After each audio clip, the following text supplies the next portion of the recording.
Assalamualaikum warahmatullahi wabarakatuh. Perkenalkan, nama saya Sonata Mahardika dari Universitas Sultan Ageng Tirtayasa, Fakultas Keguruan dan Ilmu Pendidikan, dari jurusan Pendidikan Vokasional Teknik Elektro. Pada video kali ini, saya akan membahas mengenai Green Skills untuk memenuhi ujian akhir semester dari mata kuliah Pendidikan Teknologi dan Vokasional. Baik, langsung saja. Di sini ada pengertian. Green skills atau keterampilan hijau adalah kemampuan, pengetahuan, nilai, dan sikap yang dibutuhkan oleh individu untuk menjalankan pekerjaan secara berkelanjutan, baik di sektor formal maupun informal. Green skills tidak terbatas pada industri lingkungan seperti energi terbarukan, tetapi juga mencakup seluruh sektor kerja yang terdampak oleh perubahan menuju ekonomi rendah karbon dan berkelanjutan. Green skills ini juga mencakup dua kategori utama. Yang pertama, keterampilan teknis, misalnya mengoperasikan teknologi energi terbarukan atau mengelola limbah. Dan keterampilan lunak seperti berpikir kritis, inovasi, dan kepemimpinan berwawasan lingkungan. Ini juga penting karena dalam era perubahan iklim dan degradasi lingkungan, hampir semua pekerjaan akan membutuhkan dimensi keberlanjutan, mulai dari manufaktur, transportasi, pertanian, hingga perhotelan. Selanjutnya di sini ada tujuannya, yaitu yang pertama, mendukung transisi menuju ekonomi hijau. Yang kedua, mengurangi dampak negatif aktivitas industri terhadap lingkungan. Yang ketiga, meningkatkan efisiensi energi dan penggunaan sumber daya. Yang keempat, menciptakan inovasi teknologi dan proses ramah lingkungan. Dan yang kelima, menumbuhkan kesadaran lingkungan dalam dunia kerja. Pengembangan green skills ini memiliki tujuan utama, yaitu untuk menyiapkan tenaga kerja yang tidak hanya kompeten dalam aspek teknis, tetapi juga memiliki tanggung jawab ekologis terhadap lingkungan kerja dan masyarakat. Tujuan ini berkaitan erat dengan transisi menuju ekonomi hijau, yaitu sistem ekonomi yang rendah karbon, efisien dalam penggunaan sumber daya, dan inklusif secara sosial. Melalui penguasaan green skills, pekerja diharapkan mampu berkontribusi dalam mengurangi jejak karbon perusahaan, menghemat energi dan air, serta meningkatkan kualitas produk dan layanan melalui pendekatan yang ramah lingkungan. Selain itu, tujuan lain dari pengembangan keterampilan ini juga adalah untuk memperluas peluang kerja di sektor-sektor baru seperti energi terbarukan, ekowisata, dan teknologi bersih yang tengah berkembang pesat di berbagai negara jenis ini.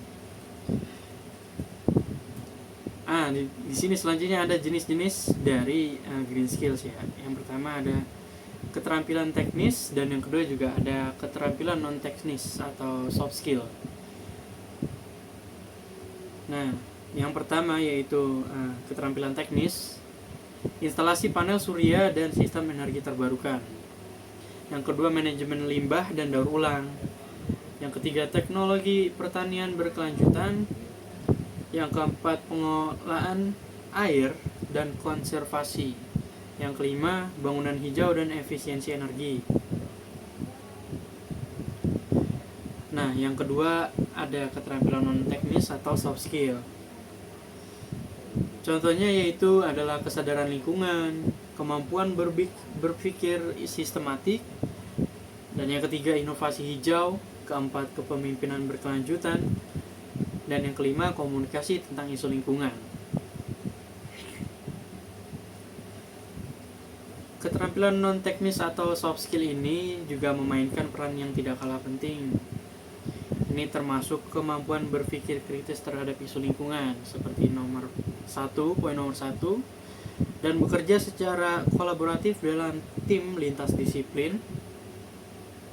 Kemampuan komunikasi untuk menyampaikan gagasan hijau, dan etika profesional yang mempertimbangkan keberlanjutan dalam pengambilan keputusan. Perpaduan antara kedua jenis keterampilan ini menghasilkan tenaga kerja yang tidak hanya mampu mengoperasikan teknologi hijau, tetapi juga mampu berinovasi dalam memimpin perubahan dalam dunia kerja. Selanjutnya ada contoh nyata dari beberapa SMK ya, atau dari Indonesia. Yang pertama yaitu dari SMK Negeri 2 Kuripan, Lombok Barat. Pada SMK tersebut menerapkan pelatihan pembuatan pupuk kompos dan pengelolaan limbah organik oleh siswa jurusan agribisnis. Sementara itu, BLK di Banyuwangi menawarkan pelatihan teknisi panel surya yang lulusannya banyak dibutuhkan di proyek-proyek desa mandiri energi. Politeknik Negeri Bali juga telah mengintegrasikan konsep bangunan hijau dalam mata kuliah teknik sipil mereka. Selanjutnya di tingkat internasional, sistem pelatihan kejuruan di Jerman mengajarkan efisiensi energi dalam manajemen lingkungan dalam industri manufaktur. Sedangkan di Afrika, yaitu ada Green TVAT College yang menyediakan pelatihan daur ulang limbah elektronik dan pemanfaatan energi terbarukan. Contoh-contoh ini menunjukkan bahwa green skills bisa diterapkan secara nyata dalam berbagai konteks, baik untuk menciptakan tenaga kerja yang terampil maupun meningkatkan kualitas hidup masyarakat secara keseluruhan. Nah, selanjutnya ada tantangan dari green skills ini. Yang pertama ada kurikulum belum terintegrasi konsep hijau. Dan yang kedua, kurangnya pelatihan guru atau instruktur. Yang ketiga, terbatasnya infrastruktur dan teknologi hijau. Dan yang keempat, minimnya kerjasama dengan industri hijau. Dan yang kelima, rendahnya kesadaran siswa dan masyarakat. Salah satu hambatan utamanya adalah dari poin-poin tersebut yang tadi saya jelaskan. Seperti yang pertama, keterbatasan kurikulum dan infrastruktur pendidikan yang belum sepenuhnya mendukung integrasi konsep hijau. Banyak lembaga pendidikan dan pelatihan kerja yang masih menggunakan pendekatan konvensional yang belum menekankan pentingnya keberlanjutan. Selain itu, masih banyak tenaga pendidik yang belum memahami atau terlatih dalam mengajarkan keterampilan hijau secara efektif. Terus juga keterbatasan akses terhadap teknologi ramah lingkungan, terutama di daerah terpencil, juga menyulitkan praktik langsung keterampilan hijau oleh siswa. Tantangan lainnya adalah kurangnya kemitraan dengan sektor industri, sehingga kebutuhan pasar terhadap tenaga kerja hijau tidak dapat tersalurkan secara optimal. Dan yang terakhir yaitu rendahnya kesadaran masyarakat termasuk peserta didik terhadap pentingnya keberlanjutan, seringkali membuat green skills ini belum dianggap prioritas dalam pembelajaran kejuruan. Selanjutnya yaitu ada strategi dan rekomendasi. Nah, untuk menjawab semua tantangan dari sebelumnya, diperlukan strategi komprehensif yang melibatkan berbagai pemangku kepentingan.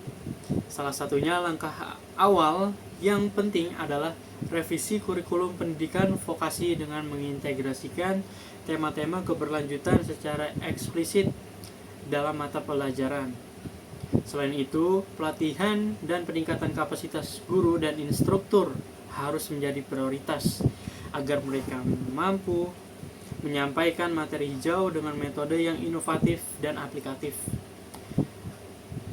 Institusi pendidikan juga perlu didukung dengan fasilitas laboratorium yang menggunakan teknologi hijau sebagai media pembelajaran. Kerjasama dengan dunia industri perlu diperluas, baik dalam bentuk magang, pembelajaran berbasis proyek, maupun perumusan standar kompetensi kerja hijau. Pemerintah dan LSM juga diharapkan dapat melakukan kampanye dan sosialisasi tentang pentingnya green skills kepada masyarakat luas. Terima kasih, mungkin segitu saja video dari saya kali ini. Wassalamualaikum warahmatullahi wabarakatuh.